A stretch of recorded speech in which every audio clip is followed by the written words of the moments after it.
Oke Lombok People, jadi alhamdulillah malam ini kita kedatangan tamu yang istimewa, Bang Deddy Arisandi ya. Assalamualaikum. Waalaikumsalam Bang. Gitu. Gimana kabarnya Bang? Alhamdulillah sehat. Alhamdulillah. Jadi kedatangan Bang Deddy Arisandi ini sendiri bisa dibilang untuk menggantikan jadwal daripada Bang Zul ya.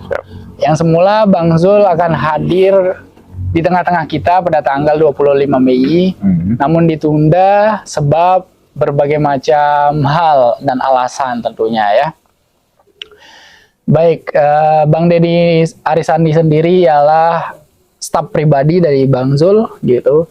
Jadi buat teman-teman di sana pasti sudah banyak mengenal ya Bang ya. Insya Allah. Gitu, karena beliau di dunia ini Di dunia ini.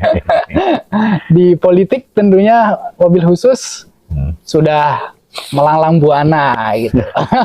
Sedang lawan. Baik, mengenai apa kita bahas tadi ya? Lebih ke politik Gen Z ya Bang ya. Gen Z. Gitu. Politik Gen Z. Sebelum kedatangan Bang Zul ini berbagai macam pro kontra kami temukan di kalangan kami sendiri gitu.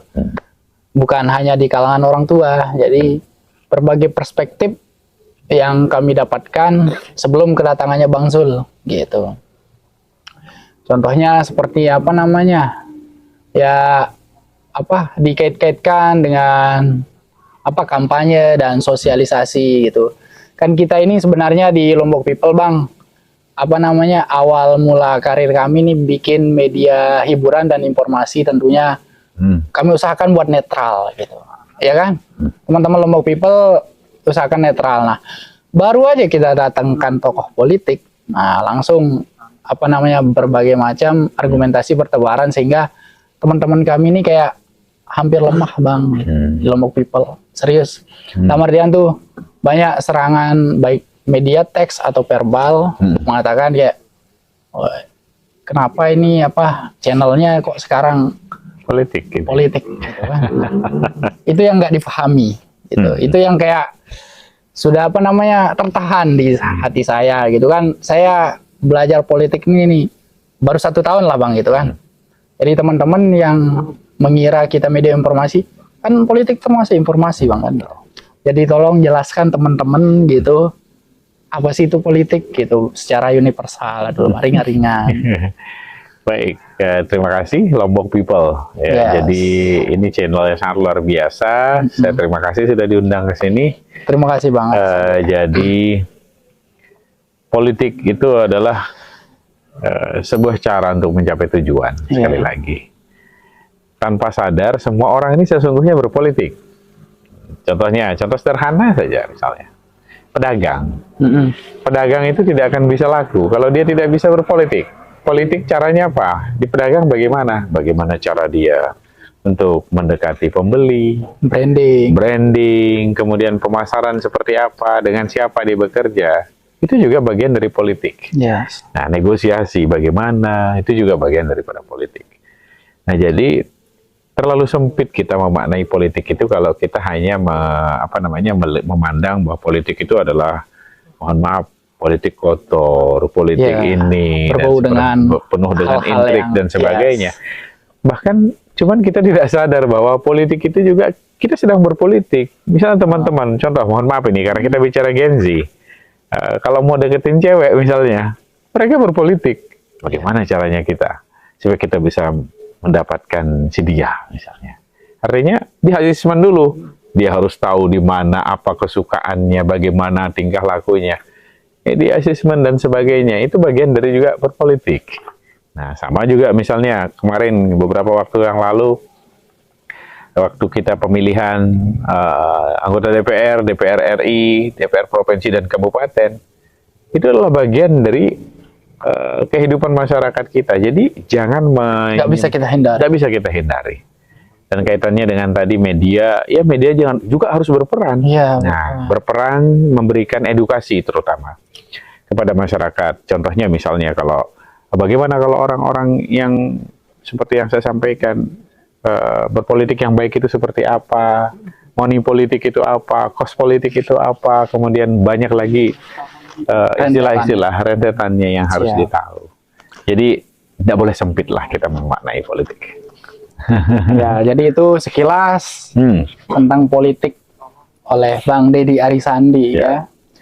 Baik untuk teman-teman gengsi bahwa ya salah satu tujuan daripada Lombok People ini sendiri Bang, seperti yang kami bilang adalah media hiburan dan informasi gitu. Informasi. Jadi salah satu niat kami di sini gitu, bagaimana menghibur masyarakat sekitar, memberdayakan pemuda di sini, dan juga bagaimana mengedukasi teman-teman ini supaya mindset mereka nih jangan terlalu suntuk lah, kayak jangan diam di sini gitu, lebih mengglobal lagi. Seperti salah satu politik kami atau cara kami kan mendatangkan ahlinya nih gitu, Bang Deddy Arisandi. Nah, ini adalah salah satu bentuk usaha kami supaya mengedukasi teman-teman di sini gitu, bahwa politik itu tidak selamanya buruk. Gitu. Tidak selamanya buruk. Yang terutama yang bikin teman-teman ini resah adalah intervensi keluarga mengenai politik kadang kan. Baik dari segi pilihannya maupun dari segi bersuara. Kadang-kadang teman-teman Gen Z ini Bang gitu, kalau ingin menyuarakan pendapat mereka gitu, seperti di sini itu kadang masih kayak dibilang bahasa sasaknya noak lah gitu. Nah, kurang kakan sia kan? Nah, masih bejian kan noak kan gitu. Kamu belum ada kapasitasnya, kayak mentalnya langsung diserang nih gitu. Jadi kayak belum bersuara sudah ditutup gitu. Jadi bagaimana mengedukasi hal-hal seperti itu di masyarakat supaya di kalangan kita kayak lebih menghargai baik yang tua maupun muda, lebih-lebih kita berada di bonus demografi Bang. Jadi baik begini, ini sangat penting, sangat penting sekali. Siap. Jadi teman-teman ini kadang-kadang seperti yang disampaikan khusus Gen Z ya, Gen Z. Mereka adalah bonus demografi, itu satu. Siap. Yang harus kita pahami tentang Gen Z adalah dia berbeda zamannya dengan orang tuanya. Itu dulu. Tidak akan sama zamannya anak ini dengan zaman orang tua dulu. Salah satu contoh, kalau saya kasih contoh misalnya, kalau orang tua kita dulu, ini langsung sasaknya ya gini, endak girang pada leka jarak maghrib sendikala katanya. Kalau anak sekarang dikasih kalau kita dulu, zaman kita dulu, ini zaman saya ya, kita tidak akan berani tanpa bertanya.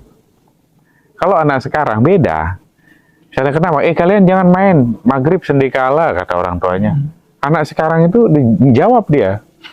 Sendikala itu apa? Oh banyak jin, banyak hantu nanti sebutnya si bebodoh kata orang tua. Kalau kita dulu mungkin zaman saya kita takut. Tapi kalau anak sekarang beda. Jadi jawabannya, contoh misalnya kayak anak saya misalnya, anak jangan main maghrib, nanti disebut bebodoh, disebutnya si bebodoh katanya. Jawabannya tahu enggak? Apa? Sangat luar biasa sekali jawabannya. Mana bobodohnya, kita live katanya. Beda. Jadi kalau zaman dulu dengan zaman sekarang mau disamakan, itu tidak akan ketemu. Anak sekarang terlalu banyak eksperimen ya. Eksperimennya. Jadi kalau kita dulu ditakutin bobodoh, kita sembunyi. Kadang-kadang tidak berani keluar. Tapi anak sekarang cari handphone. Mana kita live sama bobodoh katanya. Mana dia? Gitu. Ajak selfie gitu. Ya seperti itulah kira-kira. Nah kembali lagi memaknai politik tadi. Nah, Gen Z itu sekarang seperti yang saya sampaikan, dia hidup di zaman yang serba terbuka. Dia hidup di zaman yang serba mudah mendapatkan informasi. Jadi saya juga seorang orang tua, saya punya 3 putri, anak saya ada yang kuliah, kemudian sekarang masuk SMA dan anak kecil. Saya menyaksikan sendiri, kalau kita sama mendidik mereka dengan pola kita yang dulu, kita tidak akan pernah didengarkan. Nah, karena anak sekarang ini lebih enak mereka diajak diskusi.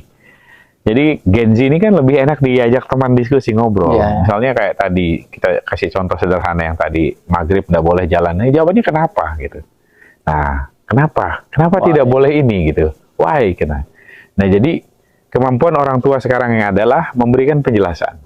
Nah, kaitannya dengan politik, seandainya nanti ada perbedaan politik, disitulah kita bisa melihat tingkat kedewasaan kita untuk mendidik mereka tentang politik. Misalnya orang tua, saya ingin anak saya untuk mengikuti pilihan saya harus jelaskan bagaimana gitu.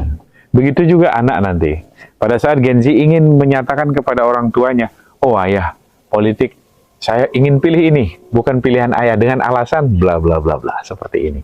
Nah, justru akan terjadi dialektika di situ. Akan terjadi diskusi.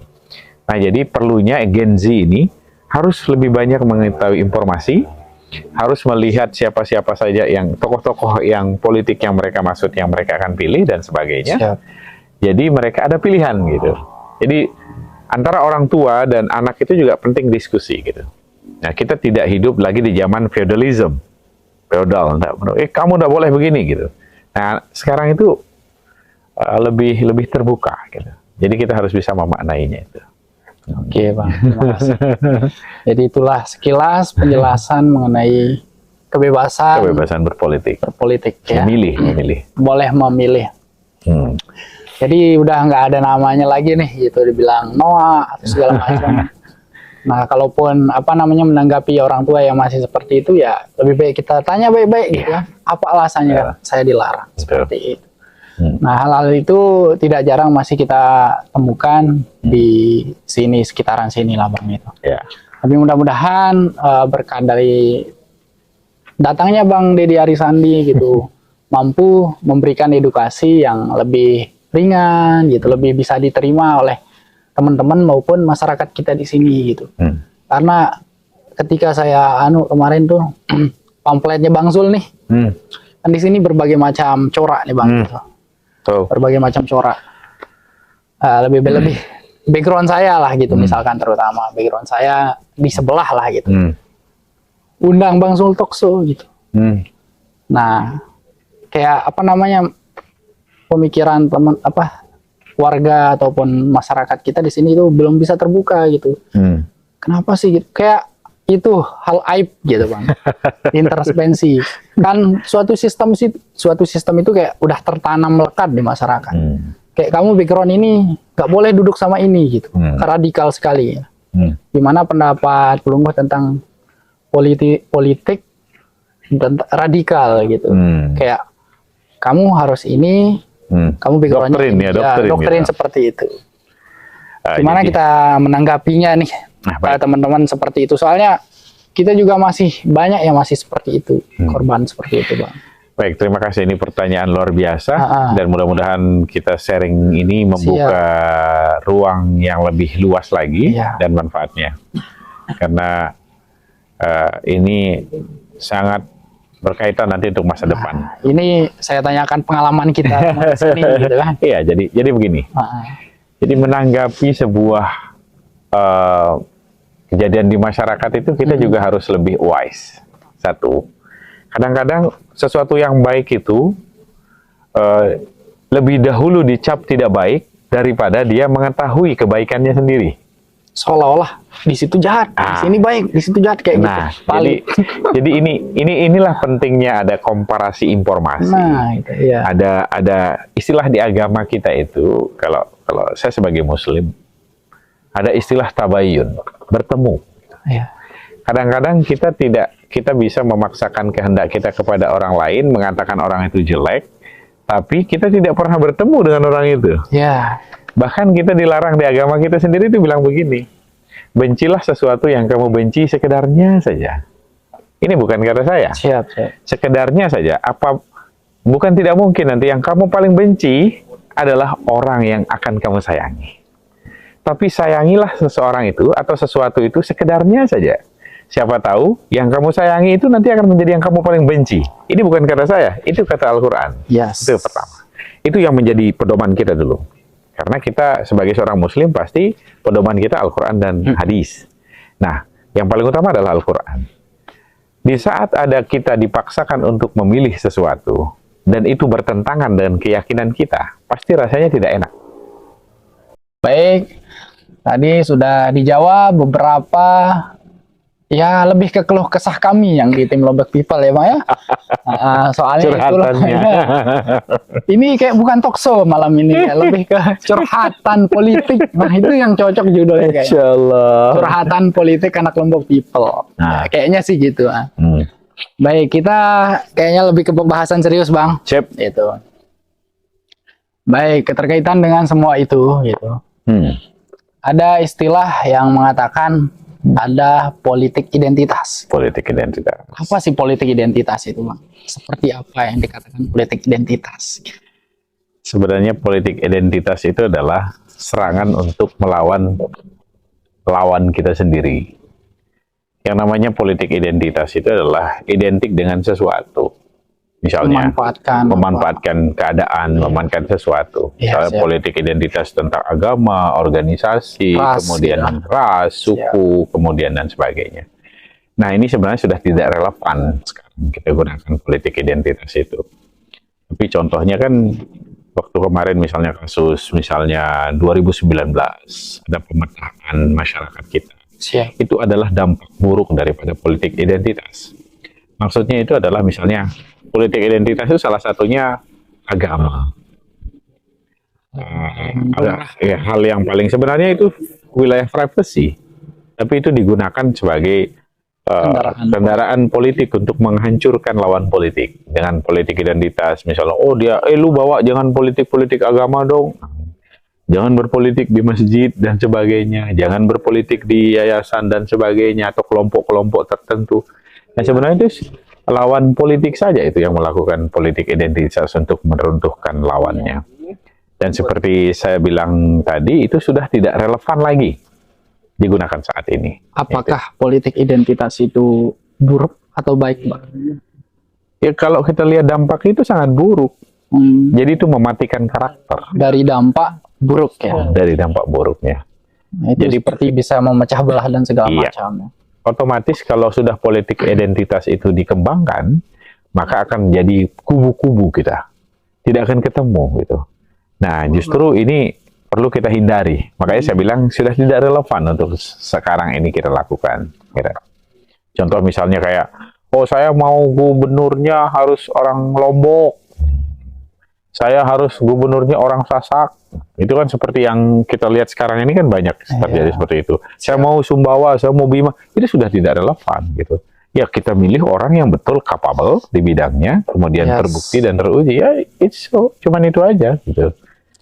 Apa bedanya politik identitas dengan politik dinasti, Bang? Nah, ini lagi. Politik identitas, kemudian politik dinasti. Yang namanya dinasti itu adalah hierarki. Harus tahu hierarki. Nah, misalnya keturunan ini gitu kan. Hierarkinya jelas. Hierarki apalah seperti itu. Dan yang jelas, kalau politik dinasti itu erat kaitannya dengan nepotisme.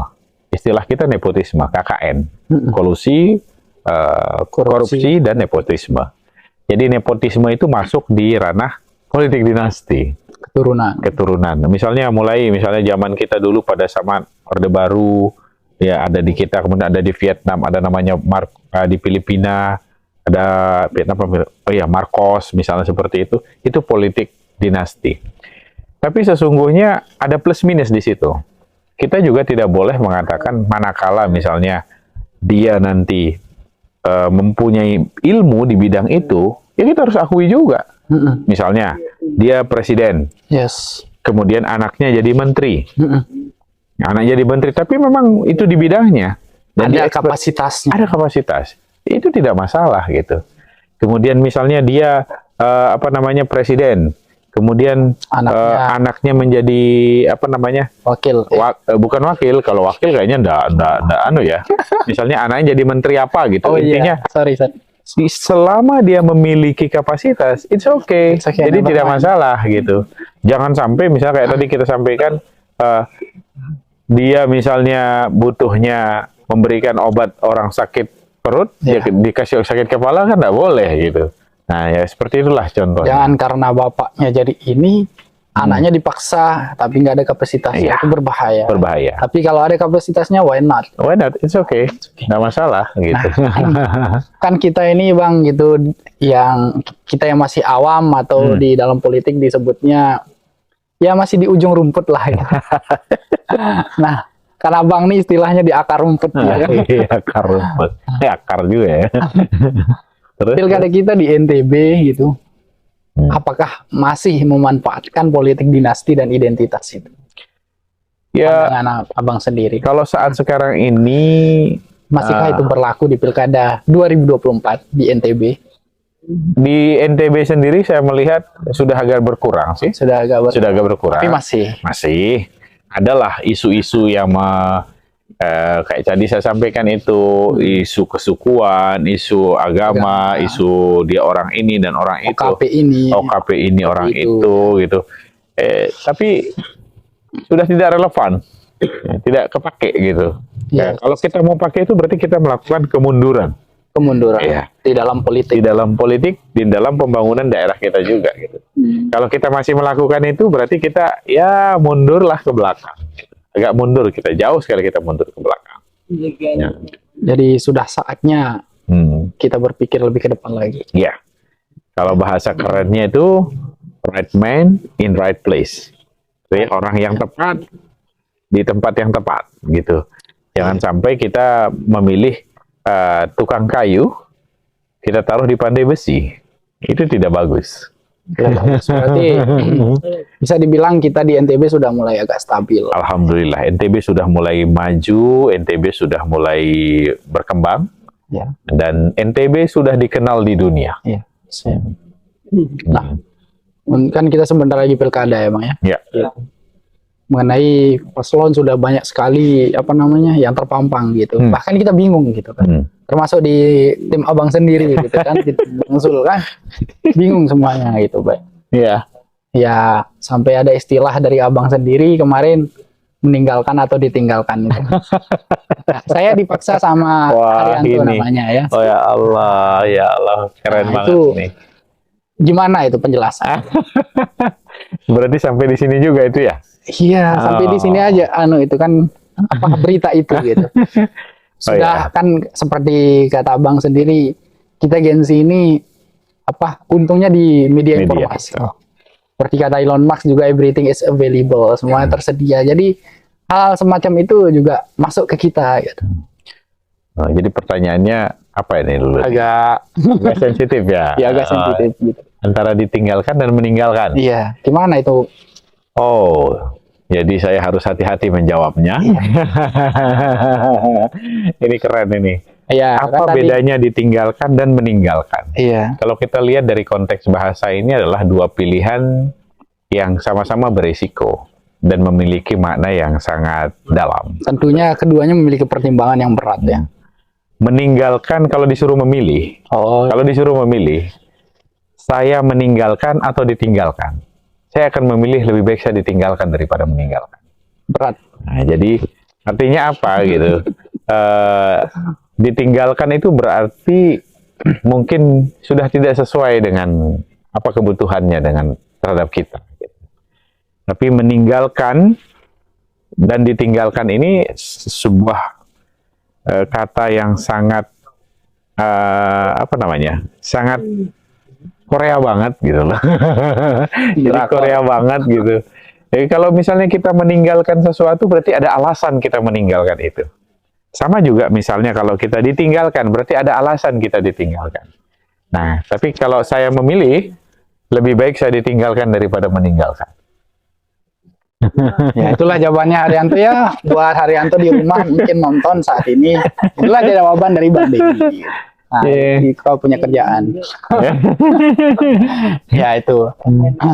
Baik, sudah jelas sekali kelas politik kita malam ini dari Bang Deddy ya. Siap. Ya, semoga politik kita ke depannya baik di daerah Sukarma, Kecamatan Lenek maupun Lombok Timur, umumnya se-NTB gitu kan. Bisa lebih baik lagi ke depannya.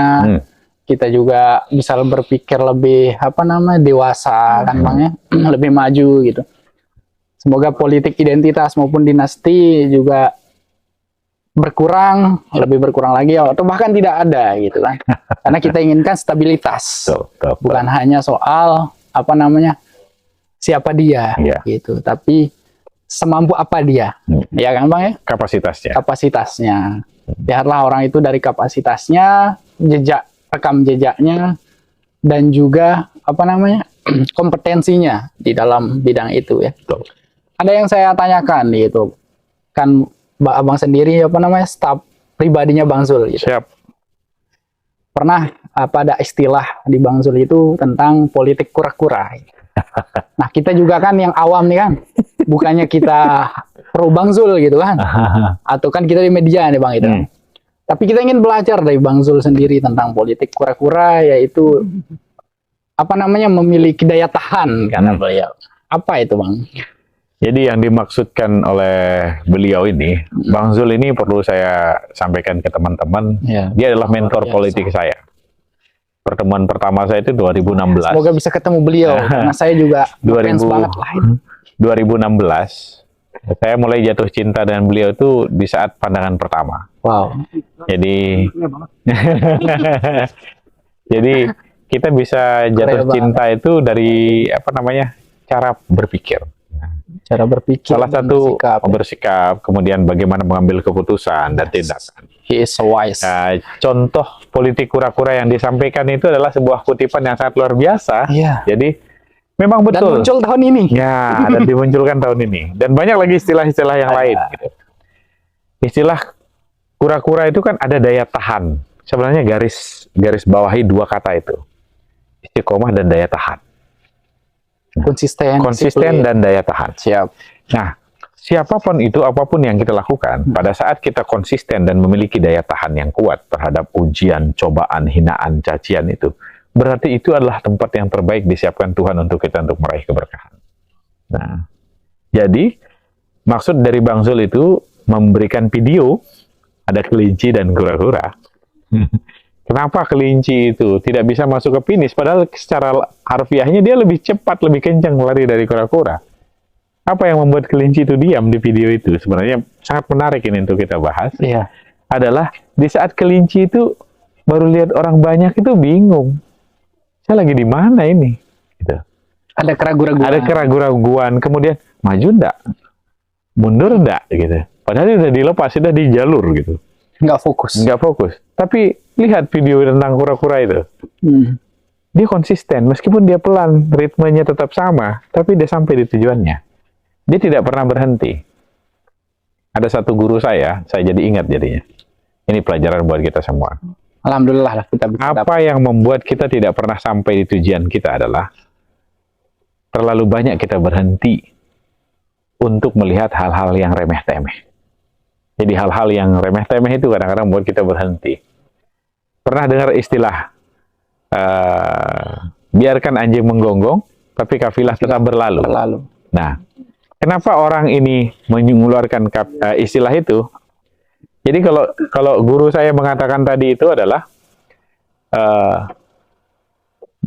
biarkan anjing menggonggong, kafilah tetap berlalu. Kafilah itu tetap sampai tujuannya. Tapi kita tidak. Kita berhenti untuk melempar anjing yang menggonggong itu. Itu hal yang salah ya? Hal yang salah. Seharusnya ngapain kita repot-repot untuk melemparkan anjing yang sedang menggonggong, tapi tujuan kita sudah jelas di depan. Gitu. Nah itu. Kemudian yang tadi disampaikan adalah politik kura-kura itu adalah gambaran dari bagaimana kita fokus terhadap tujuan kita. Kita tidak peduli terhadap apa yang di kiri, kanan, depan, dan belakang kita. Yang penting kita fokus. Saya yakin tujuan saya ini untuk meraih kemenangan. Gitu. Tentunya dengan tujuan yang baik. Gitu. Itu. Jadi politik kura-kura itu adalah ketahanan dan konsistensi. Daya tahan dan konsistensi. Dan satu lagi, Bang Zul pernah bilang sama kita, bukan masalah kecepatan. Pernah ya? Iya. Kita tidak bicara untuk mencapai tujuan itu adalah bukan masalah kecepatan. Yang paling penting itu adalah arah. Mulai-mulai mirip nih. Cara ngomongnya kan. Yang penting itu adalah arah. Jadi kenapa dia kancil atau kelinci itu? Dia cepat tapi dia tidak bisa menentukan arah. Iya benar. Jadi kecepatan itu tidak menjamin kita untuk sampai ke tujuan, tapi arahlah yang menjamin kita sampai ke tujuan.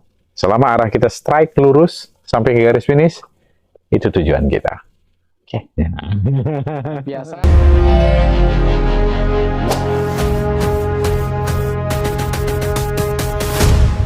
Lombok people.